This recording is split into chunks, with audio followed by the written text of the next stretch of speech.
Hey guys, J77 doing an extension entertainment roundup, something that I'm adding on to the roundup I have previously recorded. Normally I record my entertainment roundup 2 days in advance, but because of A, the football game was on, and two, the award ceremony of the Golden Globe was also playing right there right after that.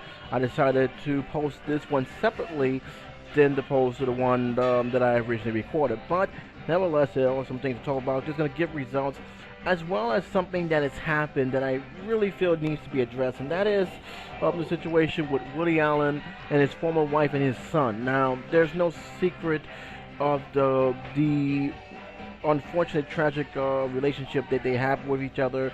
This is involving him marrying his stepdaughter, and even to this day, and pretty much evidence of the war so and even of the tweets that anger, that hurt, and just mostly bitterness still exists within the family, and it's very very sad. It's very very unfortunate, and to me, honestly, it's not making Woody Allen look bad. It's making Mira Farrow and his son look bad because they just simply won't let go. They just won't let it go, and they're making known to the whole world just how hurt and how angry they are with Woody Allen. And it's showing at the time, but that is most fortunate. Now, Woody Allen was not at the award show. He did not accept his award, which he was honored for. His close friend did. Even she said, according to reports, that she was not happy that what was going on, and very much was glad that Woody Allen wasn't there. But it really does display just how upset they are with Woody Allen in terms of what he had done to them, involving his stepdaughter, marrying him, and having an affair with him when they was age. Now, keep in mind, folks, even though the divorce, which by the way did not end pretty, he was never charged with anything. Even though allegations that he has assaulted his daughter when he was 7 came out, nothing ever came about. And they're still together even as we speak. They're still with each other. They have a child. They have a child. They've been raising, and you would think that after a while this thing would die out, but it hasn't, and it really shows a lot about how this family is just not letting go and moving forward with their own lives. Mara Farrow, especially, who is still bitter about what Alan did to her, and let's be honest, she had a right to be angry because she had dedicated her life to him. Has really shown the most disdain. She actually did some tweets that was on Sunday. It said, "Time to grab some ice cream and sandwich over girls."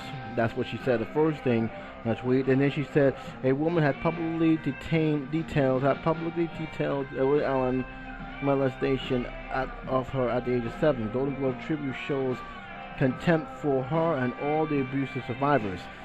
I'm gonna be very straight up and down. I don't think that's the case at all. I think that was a little bit out of line. But again, this is what she. This is part of her anger that what has happened, and how how left him from a child they both had raised since she was little. Again, the reports I'm seeing here from what has happened in the wars is it's unfortunate. It's very very sad that this happened. Woody Allen has never really said much about his relationship with his family. He did deny allegation of child molestation, and no charges have ever came about it. So I'm kind of wondering if this was actually the case, why no charges have never came about it. But again, you got to look at it from both sides here. Both sides. Woody Allen have done something that calls an effect that from one half of the family is just pretty much bitter, pretty much anger, and they're not letting that go. Despite the fact is that it's not making Mara Farrow or son any good. It just shows there's resentment and bitterness and a refusal to move forward with their own lives. Okay, I may be wrong about saying that, but then again, I can't really say anything else other than what I've been witnessing and what I've been seeing, and what I've been reading up front. So I'm gonna leave it up for you guys. You guys can actually talk about it. You guys can actually bring it bring it to conversation. I will leave a link below to the old article so you guys can read it. But me, man, oh man, oh man. Even when I was being honored, it can't come without controversy. But let's go on with the reason why you guys are here. Let's talk about the award show that has happened. I'm not gonna go too deep into depth with it. I'm just gonna read all the winners and basically get my own thoughts about it. First, not surprised here, 12 Years a Slave won for Best Picture in the drama category. It definitely beat out Captain Phil, Gravity, Phenomena, and Rush. Well deserved. I still say it's one of the best films of the year, period, and I do feel it has a strong chance of winning an Academy Awards show in the next couple of weeks. Best Actor in the Motion Picture Drama, that went for Matthew McConaughey in the Dallas Buyers Club. Congratulations to Matthew McConaughey. He definitely had earned his stripe in the last few years. We're coming out with some good films of the good films. Best Actress in the Motion Picture Drama, Cate Blanchett won for Blue Jasmine. Kind of sad though, because I actually wanted Sandra Bullock to win. She was phenomenal in Gravity, but apparently the award what they felt was the better choice. I could easily have a debate on that, but the other nominees were Judi Dench, Emma Thompson, Kate Winslet. They were also nominated for their films as well. This is something that a lot of people, I've been realizing, did not feel this film deserved to be in the Best Picture category, and that is American Hustler. American Hustler won for Best Musical Comedy. It beat out Her, which a lot of people felt was far better than American Hustler. Inside Louis Davis, Nebraska, and The Wolf of Wall Street all was nominated, but a lot of people really felt that either Inside Louis Davis or Her should have won out. They did not feel that American Hustler was award-winning worthy. And in fact, a lot of people felt it was overrated. I'll leave it for you guys to you decide. But to me, for now, American Hustler won for that category. Best Actor in a Motion Picture Musical Comedy, Leonardo DiCaprio, Wolf of Wall Street. Congratulations to him. Now, if only he can win that damn Oscar, I can go over be right. He beats out Christian Bale, Bruce Dern, Oscar Isaac, and Joaquin Phoenix and Her. So again, there's a lot of people questioning these picks, but nevertheless, Leon Comedy wins. So be it. Best Actress in a Motion Picture Comedy or Musical, Amy Adams winning American Hustler again. Beats out Julia DePlay, Before Midnight, Kate Gridwin, Fancies Her, Julia Louis-Dreyfus, Enough Said, Meryl Streep, August on Stage Country. Best Supporting Actress in a Motion Picture, Jennifer Lawrence. She continues to be red hot in terms of the awards ceremonies.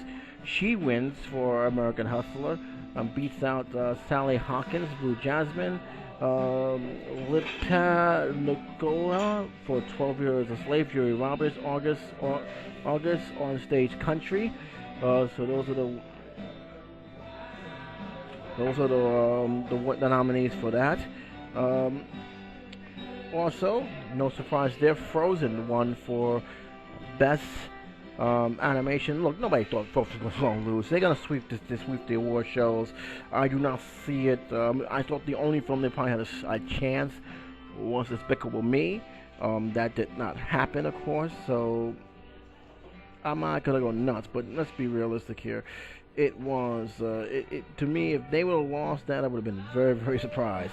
Very, very surprised if they would have won, if they would have lost in that category. So, congratulations to the Best Animation Film, which is the weakest list that the Golden Globes had so far. Best Foreign Language, The Great Beauty won out. It beat, surprisingly, The Blue is the Warmest Color, The Past, The Hunt, and The Wind Rises. So those are the films that got the big nods, more so than anything else. The Best Supporting Actor in a Motion Picture, Jared Leto, The Dallas Buyers Club. Congratulations to him. He beats out Michael Fassbender in 12 Years a Slave. Sorry, Fishburne. Bradley Cooper, American Hustler. Daniel Bruja in Rush. Burkhard Alba, I believe, in Captain Phillips. So, interesting. Best Director, Motion Picture, Alfonso Cuarón, Gravity, that won, so Gravity do pick up an award. Phil Greengrass, Captain and Phil, Steve McQueen 12 Years a Slave. This is Best Director, of course. Alex Payne, Nebraska. David O. Russell, American Hustler. All of these guys were nominated, but Gravity director Alfonso Cuarón won, and I got no complaints about that, guys. They definitely deserve to win in that category. Best Screenplay, Spike Jones, I believe, with a Z, won for Her. Got nothing to argument about that one. Definitely a good film. Bob Nelson, Nebraska. Steve Corn and Jeff Poe, Phenomena.